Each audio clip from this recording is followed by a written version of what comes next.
दोस्तों, आज की वीडियो बहुत ज्यादा ज्ञानवर्धक और धन प्राप्ति का मूल मंत्र है।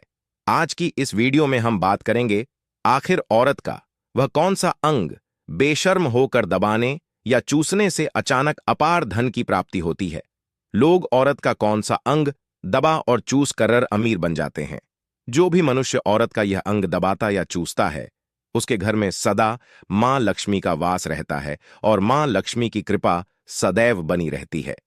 तो दोस्तों, आज की इस वीडियो में हम बताएंगे औरत का वह कौन सा अंग जिसे हर पुरुष को दबाना या चूसना चाहिए। नमस्कार दोस्तों, आप सभी का स्वागत है आज की इस बेहद ही ज्ञानवर्धक जानकारी भरी वीडियो में। दोस्तों, आपको पता चल ही गया होगा कि आज की वीडियो में हम क्या सीखने जा रहे हैं। दोस्तों, चैनल को सब्सक्राइब करें और हर हर महादेव लिखना ना भूलें। साथ ही इस वीडियो को जो लाइक और सब्सक्राइब करें, लक्ष्मी मां उसके घर पर सदा कृपा दृष्टि बनाए रखें। दोस्तों, एक बार की बात है, एक गांव में शिव नाम का व्यक्ति रहता था। वह अपनी पत्नी से बहुत ज्यादा परेशान था, क्योंकि उसकी पत्नी बात बात पर हमेशा उसे ताना मारा करती थी। तुम्हारे पास है ही क्या, घर में खाने तक को कुछ नहीं है। दोस्तों, उसके घर में बिल्कुल कंगाली छा गई थी। एक भी रुपया नहीं था और उसके घर में खाने के लिए अन्न का एक दाना तक नहीं था। दोस्तों, एक तो घर में खाना नहीं, ऊपर से पत्नी का ताना। वह बहुत परेशान हो गया। उसे समझ नहीं आ रहा था, मैं क्या करूं। एक दिन की बात है, शिव अपने घर से एक सुनसान रास्ते पर निकल गया। वह उस सुनसान रास्ते पर चल ही रहा था कि उसे एक साधु तपस्या करते हुए दिखाई दिए। वह उनके पास जाकर बैठ गया। जब साधु ने अपना तप खत्म किया तो शिव उनके सामने रोने लगा। साधु ने शिव से कहा, पुत्र, तुम्हें क्या दिक्कत है? तुम क्यों रो रहे हो? आखिर तुम्हें क्या परेशानी है? तब शिव ने साधु महाराज से कहा, हे महाराज, मेरी एक पत्नी है जो कि मुझे रोजाना ताना मारती है। मैं गरीब हूं तो मैं क्या करूं? कितना भी कुछ कर लूं, लेकिन धन कमा ही नहीं पाता हूं। अब अभी तक एक छोटा सा धंधा था, वह भी पत्नी के क्लेश की वजह से चौपट हो गया। वह दिन रात मुझसे झगड़ा करती है। अब तो मैं दाने दाने के लिए परेशान हो गया हूं। हमारे घर में खाने के लिए कुछ भी नहीं है, इसके अलावा पहनने के लिए वस्त्र भी नहीं है। लेकिन मैं अपनी पत्नी को समझता हूं कि वह मुझे ताने ना मारे, मुझसे झगड़ा ना करे, लेकिन वह बिल्कुल भी नहीं मानती साधु जी। इसी वजह से मैं बहुत ज्यादा परेशान हूं। इसी वजह से मैं घर छोड़कर यहां आया हूं। वह साधु जी कहते हैं, रो मत बेटा, मैं तुम्हें यह काम बताने जा रहा हूं। तुम्हें औरत का सिर्फ यह अंग बेशर्म होकर कर दबा या चूस लेना है। अचानक तुम्हारे घर में धन की प्राप्ति हो जाएगी। तुम देखते ही देखते अमीर बन जाओगे। साधु जी कहते हैं, जो भी पुरुष औरतों का यह अंग दबाता या चूसता है, उसके घर में कभी भी धन की कमी नहीं रहती है और ना ही उसके घर में लड़ाई होती है, या जो भी व्यापार करता है उसमें हमेशा तरक्की होती है। साधु जी ने कहा, अब मैं तुमको औरत का वह अंग बताने जा रहा हूं। इसे ध्यान से सुनना और अपने जीवन में इस पर जोर करना। तब शिव साधु जी महाराज की बातें बहुत गौर से सुनता है और कहता है, जितना जल्दी हो सके मुझे यह बता दो दोस्तों। तभी साधु जी महाराज उस आदमी को एक कहानी सुनाते हैं और बताते हैं, एक एक नगर में एक किसान रहता था। उसके बहुत सारे खेत थे जिस पर वह दिन रात मेहनत करता था। उसके घर में किसान और उसकी पत्नी रहा करते थे। उस किसान और उसकी पत्नी ने आपस में बहुत ज्यादा प्रेम था। उसके घर में किसी भी प्रकार की लड़ाई झगड़ा या क्लेश नहीं होता था। इसी वजह से उसके घर में सदैव मां लक्ष्मी का वास रहता था और उसके खेतों में इतनी ज्यादा पैदावार होती थी कि वह दिन प्रतिदिन और अमीर होता जा रहा था। उस किसान और उसकी पत्नी ने इतना प्रेम था कि आसपास के लोग उन्हें देखकर जल जाया करते थे। धीरे धीरे उसके पूरे गांव के लोग जान गए, किसान और उसकी पत्नी में बहुत ज्यादा प्रेम है। धीरे धीरे यह बात उस नगर के राजा तक पहुंच गई। दोस्तों, किसान और उसकी पत्नी की बात जब राजा के पास पहुंचती है तो राजा भी उसके प्रेम की काफी ज्यादा तारीफ करते हैं। वह सभी से बताते हैं कि हमारे नगर में एक किसान और उसकी पत्नी रहते हैं जिनमें कभी भी लड़ाई झगड़े नहीं होते हैं। उन दोनों में आपस में इतना प्रेम है कि मैंने ऐसा अपनी जिंदगी में कभी भी नहीं देखा। एक बार की बात है, राजा पूरे नगर में डिंडो पिटवा है कि इस नगर में जितने भी लोग हैं वह सभी अपने घर में घी का दिया जलाएंगे। राजा की पत्नी पूछती है कि आप ऐसा क्यों कर रहे हैं? सबके घर में घी का दिया क्यों जलवा रहे हैं? राजा अपनी पत्नी की बात सुनकर कहते हैं, दीपक प्रेम की निशानी होता है। जिसके घर में घी का दीपक जलता है उसके घर में सदैव प्रेम बना रहता है। और मैं चाहता हूं कि जो प्रेम किसान और उसकी पत्नी के घर में है वह हमारे पूरे नगर में रहे, पति और पत्नी के बीच। इसीलिए मैं हर घर में दीपक जलवाना चाहता हूं। दोस्तों, राजा के सैनिक जाते हैं और हर जगह नगर में ढोढ़ी पीट देते हैं और कहते हैं, सभी के घर में रात भर घी का दीपक जलाना चाहिए। दोस्तों, राजा की बात मानकर सभी नगरवासी अपने घर में दीपक जला देते हैं। लेकिन जैसे ही आधी रात होती है सभी के घर के दीपक बुझ जाते हैं, लेकिन किसान के घर का दीपक वैसे ही जलता रहता है। दोस्तों, दीपक हमेशा किसान की पत्नी जलाती थी, लेकिन उसकी बात नहीं मानती थी। वह हमेशा अपनी मनमानी करती थी। उसका जो भी मन करता था वह वही काम करती थी। लेकिन किसान को इस बात से कोई भी दिक्कत नहीं होती थी, क्योंकि किसान बहुत समझदार था। किसान सोचता था, यदि मैं अपनी पत्नी को रोक टोक करूंगा तो घर में बेवजह ही लड़ाई झगड़ा होंगे। इसी वजह से कई चीजें किसान अपनी पत्नी की यह बातें अनदेखा करता था। किसान इस वजह से अनदेखा करता था कि उसके घर में प्रेम बना रहे। राजा अपने महल में चढ़कर पूरे नगर का नजारा देख रहे थे। उन्होंने देखा कि सारे नगर में किसी के घर में दीपक नहीं चल रहा है, लेकिन किसान के घर में दीपक जल रहा है। तब राजा अपनी रानी से बोलता है कि देखो, किसान और उसकी पत्नी के घर में दीपक जगमगा रहा है, लेकिन पूरे नगर में कहीं भी दीपक नहीं जल रहा है। इसी से पता लगता है कि किसान और उसकी पत्नी में कितना प्रेम है। तब राजा की पत्नी राजा से बोलती है कि जो किसान और उसकी पत्नी में प्रेम है वह किसान की पत्नी की वजह से है, और इसी वजह से उसके घर में इतना ज्यादा प्रेम है। दोस्तों, जब राजा रानी की बात सुनता है तो कहता है, नहीं, तुम्हारा सोचना गलत है। जो प्रेम किसान के घर में है वह उसकी पत्नी की वजह से नहीं है, बल्कि वह किसान की वजह से है। रानी, यहां पर किसान बहुत ज्यादा समझदार है। आपका सोचना गलत है, और यही वजह है जो कि उनके घर में कभी भी लड़ाई झगड़ा नहीं होता है। दोस्तों, राजा कहता है किसान समझदार है, और रानी कहती है किसान की पत्नी समझदार है। दोस्तों, इसी तरह कुछ देर चलता रहा। राजा कह रहे थे किसान समझदार है, रानी कह रही थी किसान की पत्नी समझदार है। इसी बात को लेकर राजा और रानी के बीच काफी झगड़ा हो गया।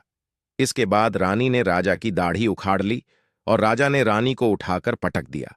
इसके बाद राजा कहता है, हम लोगों को झगड़ा करने की जरूरत नहीं है। क्यों ना हम किसान और उसकी पत्नी की परीक्षा ले लें। सारा दूध का दूध और पानी का पानी हो जाएगा। लड़ाई करने के बाद इस बात पर राजा और रानी दोनों सहमत हो गए और दोनों की परीक्षा लेने के लिए तैयार हो जाते हैं।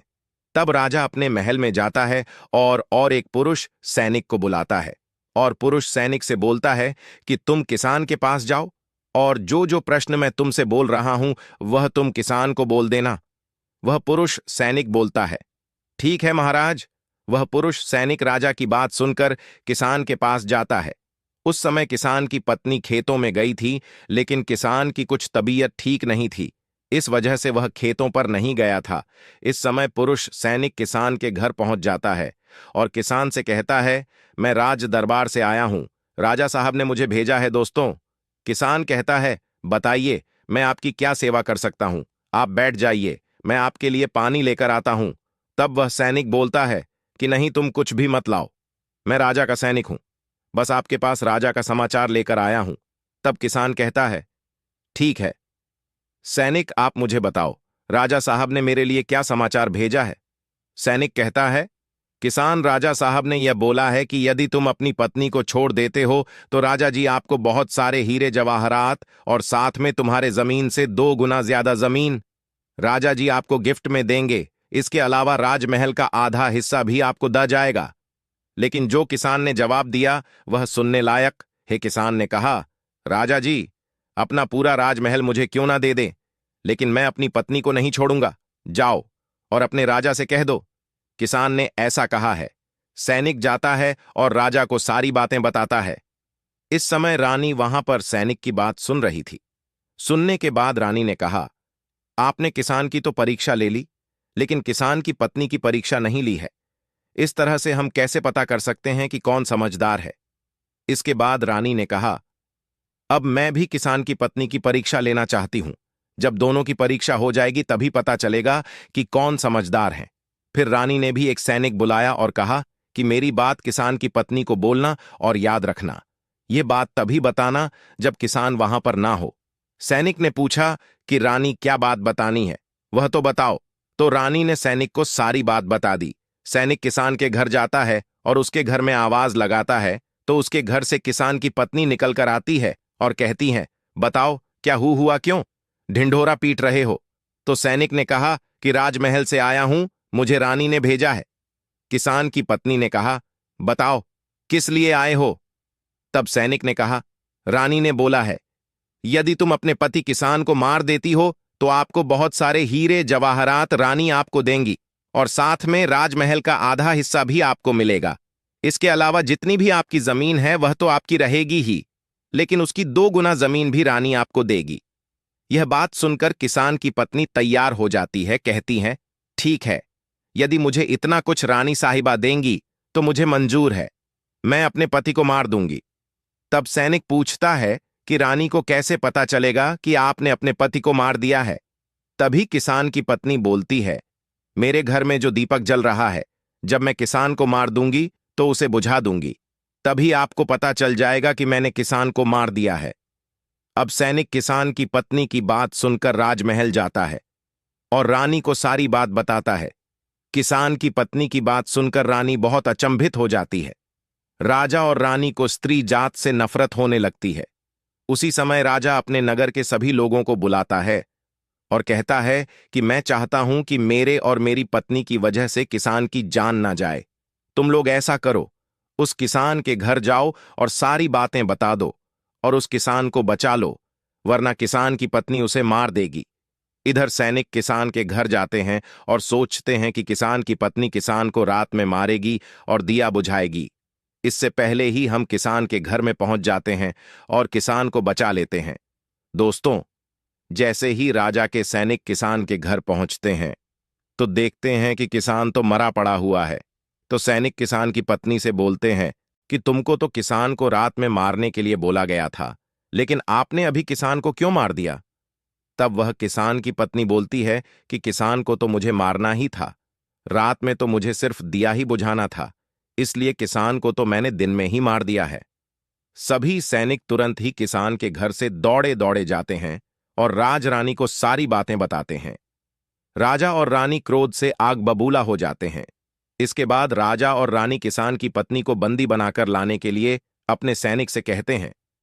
सैनिक जाते हैं, किसान की पत्नी को बंदी बनाकर ले आते हैं। राजा किसान की पत्नी से पूछता है, ऐसा तुमने क्यों किया? तुम लालची औरत हो, तुम्हें पैसों से प्यार है। तभी किसान की पत्नी ने जवाब दिया और बताया कि मुझे तो किसान को पहले ही मारना था, वह तो मैं कोई बहाना ढूंढ रही थी, क्योंकि किसान की आदत बहुत खराब थी, वह मेरे साथ बहुत खराब व्यवहार किया करता था। तो राजा ने कहा, ऐसा क्या करता था? किसान की पत्नी ने जवाब दिया, वह मेरे नाक का ऊपरी हिस्सा अपनी उंगली से हमेशा दबाया करते थे। इसके अलावा किसान एक काम और मेरे साथ करता था, वह किसान मेरे कान का पिछला हिस्सा अक्सर अपनी जीभ से स्पर्श किया करता था। राजा ने पूछा, यह बताओ, जब आप लोग गरीब थे तब क्या किसान आपके साथ यह काम करता था? तो किसान की पत्नी बोलती है, नहीं महाराज, तब ऐसा नहीं करता था। तब राजा ने कहा, मैं समझ गया कि किसान ऐसा क्यों करता था। उसी समय साधु जी ने शिव से पूछा, तुम्हें कुछ समझ में आया? औरत का कौन सा अंग दबाने तथा चूसने से लोगों को अचानक धन की प्राप्ति होती है? तो शिव ने कहा, है साधु जी, मुझे अभी समझ में नहीं आया। तभी साधु जी कहते हैं, अगर अभी समझ नहीं आया तो मैं फिर से आपको बताता हूं। किसान अपनी पत्नी के साथ पहला काम करता था, वह है उसके नाक के ऊपरी हिस्से को अपने उंगली से दबाता था। तो जिस भी मनुष्य के घर में पैसों की किल्लत है, उसे अपनी उंगली से औरत के नाक के ऊपरी हिस्से को जरूर दबाना चाहिए। दोस्तों, औरत के नाक के ऊपरी हिस्से को बहुत शुभ माना जाता है। इसी वजह से जो यह काम करता है वह हमेशा धनवान पुरुष बन जाता है। दूसरा काम है, जो भी पुरुष औरत के कान का पिछला हिस्सा अपने जीभ से स्पर्श करता है, उसके किस्मत के द्वार खुल जाते हैं, उसे अचानक धन की प्राप्ति होती है। ऐसा इसलिए होता है क्योंकि औरत के कान के पिछले हिस्से में माता लक्ष्मी का वास होता है। जब आप ऐसा करते हैं तो माता लक्ष्मी आपसे प्रसन्न हो जाती है और आपको अपार धन देती है और आपने एक बात तो जरूर सुनी होगी, औरतें माता लक्ष्मी का रूप मानी जाती हैं। इसी वजह है इस संसार में जो भी मनुष्य यह दो पवित्र काम करता है उसका घर धन से भर जाता है, जो कि इस कहानी में किसान भी अपनी पत्नी के साथ करता था। लेकिन आप जब भी ऐसा काम करें तब आपको अपनी पत्नी को पूरी बात बता देनी चाहिए, अन्यथा आपके जीवन में इसी तरह अनर्थ भी हो सकता है। दोस्तों, आज का ज्ञानवर्धक वीडियो कैसा लगा कमेंट करके जरूर बताएं, और हाँ, कमेंट में हर हर महादेव लिखना ना भूले। धन्यवाद।